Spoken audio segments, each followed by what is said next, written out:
Bismillahirrahmanirrahim. Assalamualaikum warahmatullahi wabarakatuh.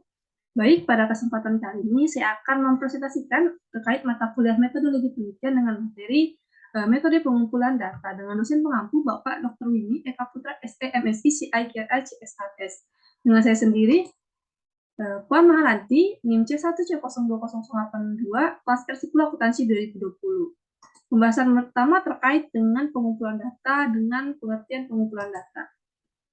Di mana seperti yang teman-teman lihat, pengumpulan data dapat untuk memperoleh informasi yang dibutuhkan dalam rangka mencapai tujuan penelitian. Nah, untuk membuktikan hipotesis secara empiris, seorang peneliti membutuhkan pengumpulan data untuk diteliti secara lebih mendalam. Nah, proses pengumpulan data ditentukan oleh variabel-variabel yang ada dalam hipotesis. Nah, pengumpulan data dilakukan terhadap sampel yang telah ditentukan sebelumnya. Nah, data juga adalah sesuatu yang belum memiliki arti bagi penerimanya dan masih membutuhkan adanya suatu pengolahan. Dan juga data bisa memiliki berbagai wujud seperti mulai gambar, suara, huruf, angka, bahasa, simbol, bahkan suatu keadaan.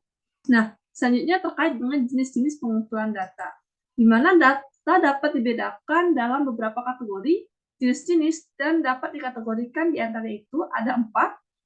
Seperti menurut cara memperolehnya, ada data primer dan juga sekunder.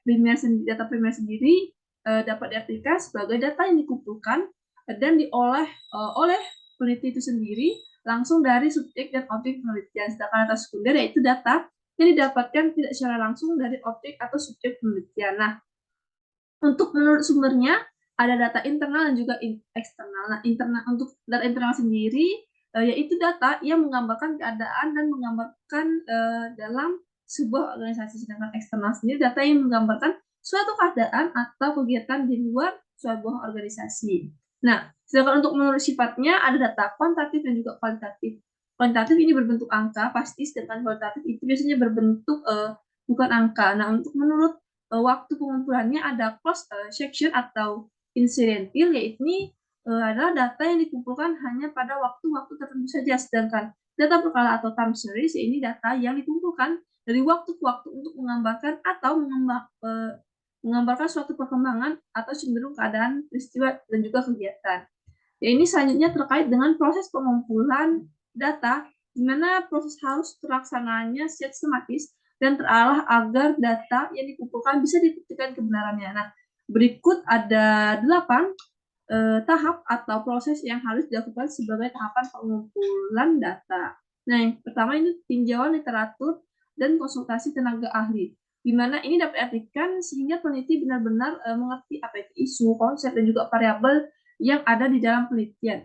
Ada selanjutnya yang kedua itu mempelajari dan melakukan pendekatan terhadap kelompok masyarakat yang mana data akan dikumpulkan. Nah, yang kemudian peneliti bisa diterima, penelitiannya itu bisa diterima dan juga berkaitan dengan tokoh-tokoh yang bersangkutan. Yang ketiga, membina dan memanfaatkan hubungan yang baik antara responden dan juga lingkungan. Nah, ini termasuk pada mempelajari bagaimana kebiasaan yang dilakukan responden dan cara berpikir mereka melakukan sesuatu dan bahasa yang digunakan.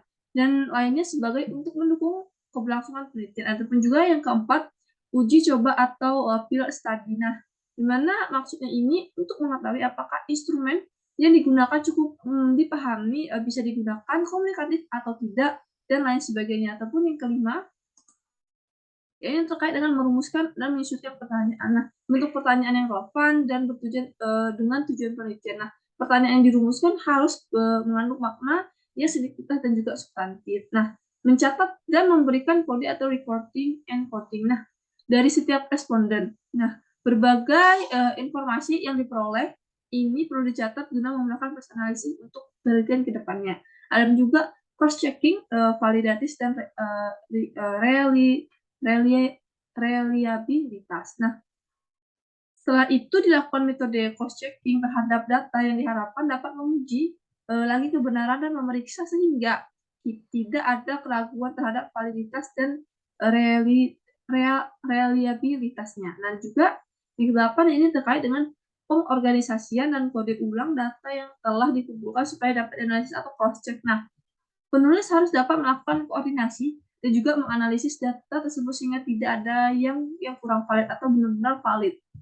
Selanjutnya terkait dengan metode pengumpulan data. masuk dengan pengertian metode pengumpulan data, di mana seperti yang teman-teman dapat lihat, pengumpulan data adalah teknik atau cara yang dilakukan oleh peneliti untuk mengumpulkan data. Nah, pengumpulan data ini dilakukan untuk memperoleh informasi yang dibutuhkan dalam rangka mencapai tujuan penelitian. Nah, ada pun juga metode-metode pengumpulan data, di mana ada beberapa metode pengumpulan data yang dapat dilakukan dalam sebuah penelitian. Nah, metode pengumpulan data ini dapat digunakan secara sendiri-sendiri maupun dapat pula digunakan dengan bergabungan atau digabungkan dua metode atau lebih lainnya. Nah, untuk beberapa metode pengumpulan data tadi ada 4, ini seperti wawancara. Di wawancara sendiri adalah teknik pengumpulan data yang dilakukan melalui melalui tatap muka dan juga sekarang dapat dilakukan dengan online, di mana dengan tanya jawab langsung ataupun juga secara online tadi antara peneliti dan narasumber. Nah, wawancara sendiri terbagi dikategorikan menjadi dua, itu wawancara terstruktur dan tidak terstruktur.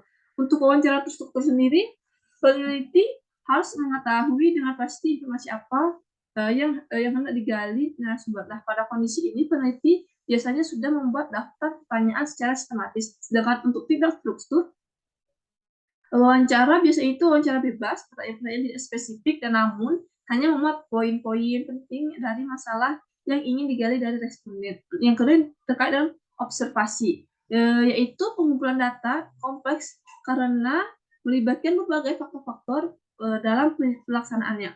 Teknik pengumpulan data observasi cocok digunakan untuk peneliti yang bertujuan untuk mempelajari perilaku manusia, proses kerja, dan juga gejala-gejala alam. Dikategorikan menjadi dua, ini pertama participant observation, di mana dalam ini peneliti terlibat secara langsung dalam kegiatan sehari-hari orang atau instansi yang diamati oleh sumber data. Yang kedua, non-participant observation. Nah, ini mengarah ke observasi yang dilakukan peneliti, di mana peneliti tidak ikut secara langsung dalam kegiatan atau proses yang sedang diamati. Yang ketiga, yakni angket atau kuesioner. Dapat diartikan sebagai metode pengumpulan data yang dilakukan dengan cara memberi seperangkat pertanyaan atau pertanyaan tertulis kepada responden untuk jawab. Nah, selain itu, kuesioner juga cocok digunakan bila jumlah responden cukup banyak dan tersebar di wilayah-wilayah yang cukup luas. Nah, terbagi dikategorikan menjadi tiga, yakni kuesioner terbuka, tertutup, dan semi terbuka. Nah, sedangkan kuesioner terbuka sendiri adalah kuesioner yang memberikan kebebasan kepada objek peneliti untuk menjawab. Sedangkan tertutup, ini kuesioner yang telah menyediakan pilihan-pilihan jawaban yang dipilih oleh objek peneliti. Sedangkan semi terbuka ini di mana pilihan jawabannya telah diberikan oleh peneliti, namun objek peneliti tetap diberi kesempatan untuk menjawab sesuai dengan kemauan mereka atau opini mereka.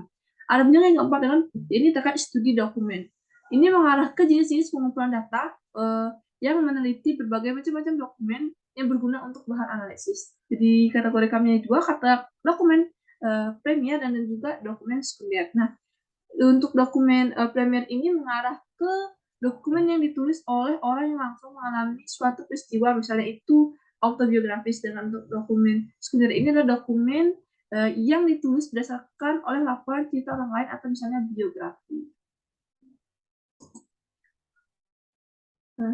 Sekian penjelasan dari saya terkait dengan materi metode pengumpulan data. Semoga apa yang saya sampaikan, ucapkan dapat menambah pemahaman dan ilmu menjadi berkah untuk kita semua. Mohon maaf jika ada kesalahan ataupun juga pengucapan kata atau kalimat. Saya ucapkan terima kasih. Wassalamualaikum warahmatullahi wabarakatuh.